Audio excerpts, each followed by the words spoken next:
Bienvenidos a las recomendaciones de Metropolitan Comics. Vuelven los buenos must-have, en este caso el Castigador, no podía faltar, uno de mis personajes favoritos de Marvel, junto con Daredevil. Yo empecé leyendo Marvel solamente Castigador y Daredevil, luego ya fui diversificando, pero me encanta, y me encanta el Castigador de Garth Ennis, que yo creo que es el único que ha sabido entender bien a este personaje. Garth Ennis y Steve Dillon, no nos olvidemos de Steve Dillon, porque el carisma y un poco lo fundamental del personaje de Frank Castle en esta historia lo va a poner él, o sea, es potentísimo el dibujo de Steve Dillon aquí. ¿Qué vamos a tener aquí? Pues vamos a tener una serie que venía de antiguas etapas bastante locas, en las que teníamos un Punisher que era una suerte de elegido por los ángeles para impartir justicia, una especie de batalla entre ángeles y demonios, bueno, una fumada de proporciones bíblicas, nunca mejor dicho, que la verdad que no gustó demasiado. Llegó Garth Ennis, que Garth Ennis, para que me entendáis, es un guionista el cual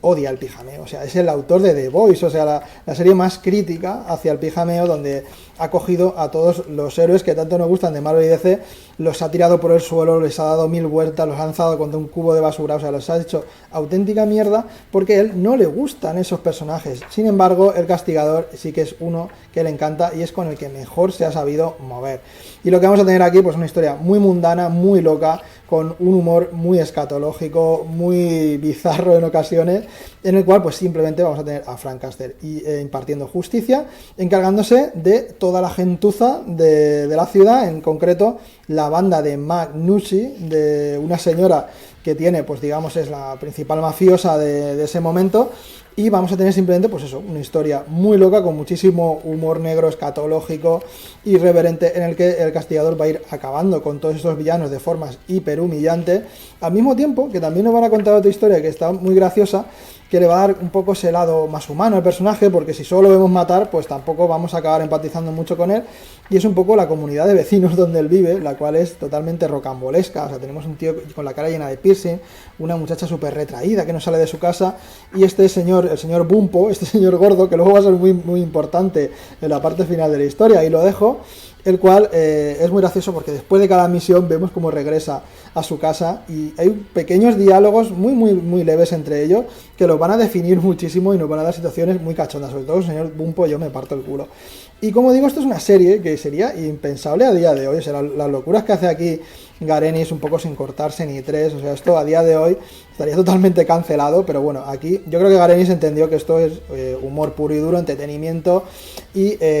así de bien entró, ¿no?, en su época. Vamos a tener de vez en cuando también algún cameillo. Este es impresionante con Daredevil. Aquí vemos un poco los conceptos de justicia de cada uno de ellos, al mismo tiempo que el Castigador le respeta muchísimo a Daredevil y Daredevil es infinitamente superior a él físicamente, le va a dar una lección bastante interesante. Este momento lo pudimos ver todos aquellos seguidores de lo que es la famosa serie de Netflix, pues todo esto se adaptó también y le da un toquecillo en el cual pues vemos que Garth Ennis, a pesar de que no le gustan mucho los personajes superheroicos, sí que hay algunos con los que tiene alguna que otra detallito, ¿no?, de incluirlos por aquí. Como os digo, tenemos el Castigador por un lado, la comunidad de vecinos, luego tenemos a este policía de aquí, que va a ser el más inútil de toda la comisaría de policía, al cual le van a encargar ser el encargado de detener al Castigador. Nadie le interesa detener al Castigador por miedo a él, porque de alguna manera les limpia la ciudad, y entonces pues esto va a ser muy ridículo porque ponen al más inútil de todos a enfrentarse al tipo más peligroso. Como os digo, esto es un cóctel, un totum revolutum de situaciones totalmente absurdas,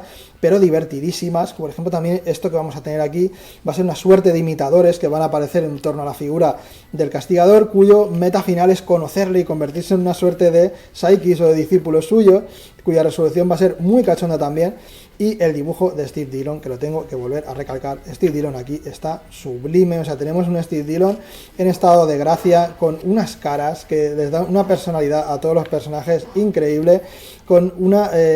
situaciones, como os digo, totalmente locas, pero que hace que sean divertidas al mismo tiempo que bastante sangrientas, aunque recordaros que estamos ante el sello Marvel Knights, el cual tenía ciertas limitaciones, ¿vale? O sea, que aquí, por ejemplo, veremos sangre negra, no veremos explícitamente la violencia como tal, sino que pasaremos de un frame a otro. Pues, por ejemplo, si alguien ha sido decapitado, no vamos a ver cómo lo decapitan, sino vamos a ver luego ya,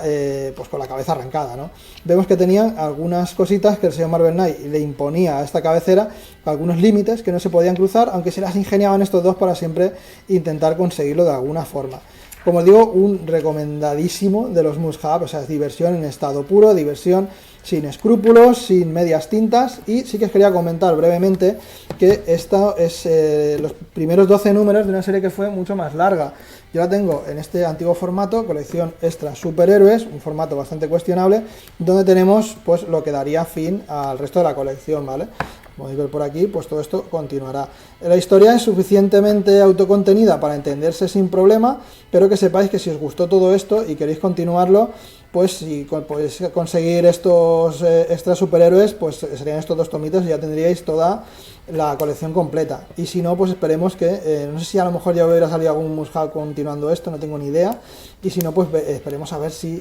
la colección funciona lo suficiente como para que se decidan a traerla. Y también quería comentar que Garenis tuvo otra colección con Punisher en los famosos Marvel Saga de la época. Esto ya sí que es bastante complicado de conseguir, donde ya no teníamos a Steve Dillon, que era el que le daba ese toque cómico, ese toque tan único de esta etapa del Castigador más chorra, y aquí teníamos un Garenis más serio. Seguía teniendo un poco ese humor negro característico suyo, pero aquí tenemos a dibujantes que le van a dar un tinte más realista a la historia, y aquí por ejemplo ya estamos en el sello Marvel Max, o sea, aquí realmente ya no vamos a tener esa censura de lo que os hablo, sí que vamos a tener la violencia explícita como tal, y esto es, si no el mejor cómic que ha hecho Garenis en su santa vida, uno de los mejores que ha hecho jamás. O sea que realmente, como os digo, tanto la primera etapa, enfocada también a la violencia, a plasmar a un castigador totalmente pasado de rosca y ese toque humor tan característico, pero que quizá pueda sacar alguno de la historia o pueda hacer que, pues no sé, en ocasiones sea excesivamente grotesco la cosa. Aquí sí que tenemos esa serie un poquito más seria, un poquito más peliculera, que hizo Garenis, que esto fue sublime. O sea, realmente las dos las disfruto muchísimo, uno más para reírme y otra más para ver ese castigador definitivo que solo Garenis supo tratar. Como veis, aquí no hay censura de ningún tipo, el sello Max, o sea, el castigador necesitaba al sello Max y aquí fue donde ya realmente nos dio a ese Punisher definitivo. Pero si queréis catar algo un poquito más de cachondeo, pues tenéis este Bienvenido Frank, que como os digo, no tengáis problema porque se entiende muy bien de forma autoconclusiva. Así que nada, hasta aquí la reseñita de hoy. Me os ha gustado, suscribiros si no estáis suscritos y nos vemos próximamente con más recomendaciones de Metropolitan Comics. Hasta la próxima.